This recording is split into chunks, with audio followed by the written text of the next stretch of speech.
What's going on, everybody? Welcome to the Vikings Now by Chat Sports. My name is Patrick Siepman, and coming up on today's show, we'll be going over 5 players on the Minnesota Vikings roster where this year could be considered now or never. It could mean, them retaining a roster spot in the Minnesota Vikings or just flat out in their NFL career. This could be a huge season for these 5 guys. But before we dive into it, if you guys could help us out, we actually just need 500 likes on today's show to break our like record in the month of June.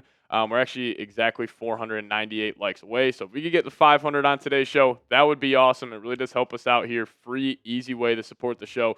So hit that thumbs up icon today, and let's talk about it. So 5 players in the Vikings roster who, definitely need to have some big-time seasons. And we're actually not going to start with somebody on offense or defense. We're going to start with the kicker, Will Reichard. Now, Will Reichard, he hit the scene strong this past season. Honestly, I thought the Vikings kicking curse was put to bed after they took him in the 6th round out of Alabama. He had an unreal college career with the Crimson Tide. He had actually a massive kick from 52 yards when he was squaring off with J.J. McCarthy and the Michigan Wolverines. But if you guys remember last year, weeks 1 through 9, this guy was perfect.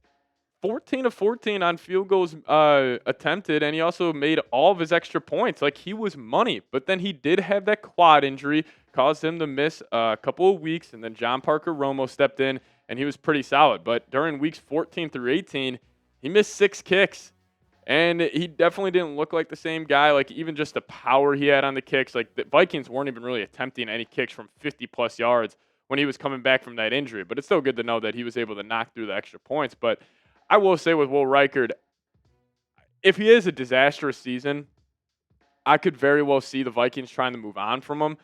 But also, I have full faith in him being the franchise kicker of the Vikings. I think this is our guy. I think, honestly, if you want to go buy a creative Vikings jersey that you don't really see every single day, Will Reichard would be a good choice.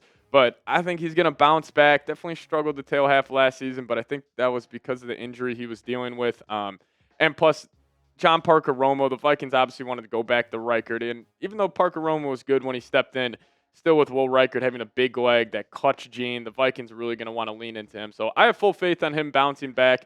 But number 2 here, I'm going to go Jaylen Naylor. And Jaylen Naylor obviously put on a lot of weight this offseason.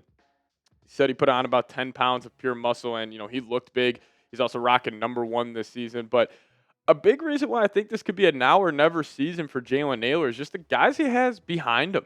Like, obviously, the Vikings are huge on Ty Felton. And, you brought in a guy like Rondell Moore, and you obviously have a special teams guy like Tim Jones, where the Vikings, clearly value him a lot. But I think it was pretty telling at the Vikings. They went into this draft with only 4 picks.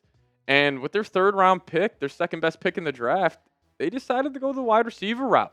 I was a little shocked by this, but I think this also means that maybe they don't have full faith in Jaylen Naylor. Obviously he's in a contract year, and, if the Vikings don't see enough from Naylor in a contract year, I think he'll be gone. I think this is going to be a situation where even if the Vikings view him as a, one of the better wide receiver 3s in the league, how much are you really going to pay him? Like, you're going to give him like a 3-year, $35 million contract, or you're just going to let Ty Felton rock out on his rookie deal? And also Naylor, he was a 6th-round pick. Ty Felton was a 3rd-round pick.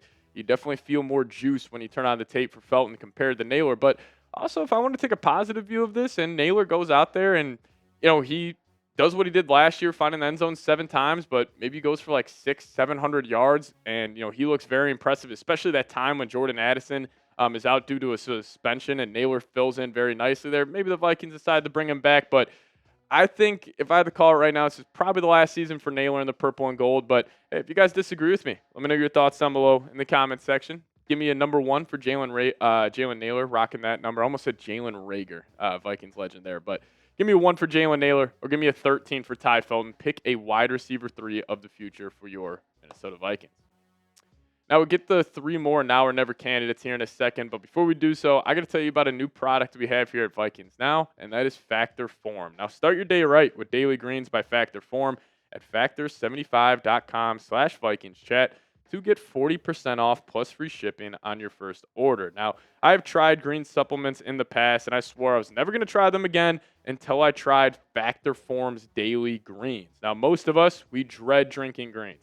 But Factor Form changed the game. You'll actually crave your greens, and as the sister brand of Factor Meals, Factor Form was designed to work hand in hand with your meals, making better nutrition effortless. Daily Greens is a greens powder by Factor Form you look forward to drinking. Just one scoop delivers 100% of your daily nutrients, filling nutrient gaps, supporting whole body health, and helping you feel your best. And it comes with a refreshing, citrusy, clean, and smooth taste that's actually enjoyable to drink. Mix a single serve pack in water and you're good to go. And my favorite part about Factor Form's Daily Greens, it actually ranked #1 in taste, texture, and aroma in a blind taste test, beating out the biggest names in the industry. So start your day right with Daily Greens by Factor Form at factor75.com/VikingsChat to get 40% off plus free shipping on your first order. That's factor75.com/VikingsChat for 40% off plus free shipping. Hit that link, factor75.com/VikingsChat. All right, let's round out today's show discussing 3 more guys where they have some massive seasons coming ahead for them. And, specifically this guy right here, Jeff Okudah, not a massive year in terms of him, being the future cornerback of the Minnesota Vikings. I think it's bigger than that for him. I think this is one of his last chances to prove he is an NFL caliber player. And if you look at the Vikings cornerback room, he should have a chance to play some big time spots this season. Let's just say Rodgers, Blackman, one of these guys have to miss time due to injury. Okudah's probably the next choice to step in there, even over Dwight McGlothern and Zamia Vaughn. I know the Vikings coaching staff are very high on those two, but I would assume Okudah, I can even see him beating out Mekhi Blackman at a point to be the cornerback 3 maybe at the start of the year. But this might be Okudah's last year in the NFL if he doesn't show something positive. Because obviously, did not live up to expectations, being the 3rd overall pick out of Ohio State. His time with the Lions did not go well. Went to Atlanta, didn't really go well down there. And now with the Minnesota Vikings, having a defensive coordinator like Brian Flores, who has excelled at developing very talented corners, if he doesn't show something under Flores, I'm sure other NFL teams are going to say, well, if you didn't show anything in Minnesota, are you going to show anything with us? So I think this is literally a now or never year for him, not just with the Vikings, but for his whole NFL career. And, another guy on defense, how about Ivan Pace Jr.? Hate throwing him on this list, but mainly because he is one of my favorite players on the Minnesota Vikings. Just plays with such intensity. Also, shout out to him. He did just get engaged actually today when we're filming this video. But why I think he is a now or never candidate is because of what the Vikings did in round 6 of the NFL draft. They decided to draft Kobe King, who is a damn carbon copy of Ivan Pace. Just maybe he has more upside. And I think the reasoning for them drafting him is they want to, one, just have some more depth at that position because Pace and Cashman both got banged up. But also with Pace and a contract year, maybe if he doesn't perform well or maybe he performs too well and the Vikings can't pay him as much as he wants, maybe Kobe King is the linebacker of the future. And, Pace, it's so funny. Like, remember just going over his scouting report when he was coming out of Cincinnati. He is pretty much been that exact same guy. Like, we knew he was going to struggle in coverage, but also in the run defense game and just as a blitzing linebacker, we knew he was going to be special. And I think the PFF grades reflect that perfectly. Like, overall, about middle of the pack, 64.4, but he was the 3rd best pass rushing linebacker in the league this season, having a grade of 89.1. Run defense, top 15 in the league, very solid, but that's the problem right there. The coverage grade, 29.8. Not good. Obviously, with him playing next to Blake Cashman, I don't really feel like as Vikings fans we feel his lapses in coverage as much as we would if he was like the standalone linebacker. But Kobe King is a little better in coverage, and if Kobe King can, replicate what he does in the pass rush game and in the run defense, maybe he could be the linebacker of the future. But definitely a big year for Ivan Pace if he wants to remain in Minnesota. And, the last guy here, I don't mean this as like a, if Dallas Turner has a bad year, it's like, oh, he'll never have it end up clicking in the NFL. Because I definitely think, like, the guy's super young, super, super talented. But I think he needs to have a breakout year.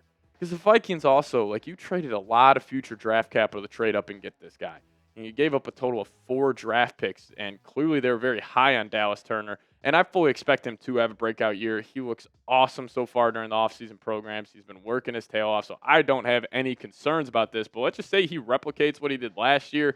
We'll definitely start getting concerned, and then that puts a lot of pressure on him heading into year 3. But I'm guessing that's not the case. I think he's going to have probably like a Nakobe Dean type of resurgence in his second year when Nakobe Dean was drafted by Nolan Smith, when he was drafted by the Philadelphia Eagles.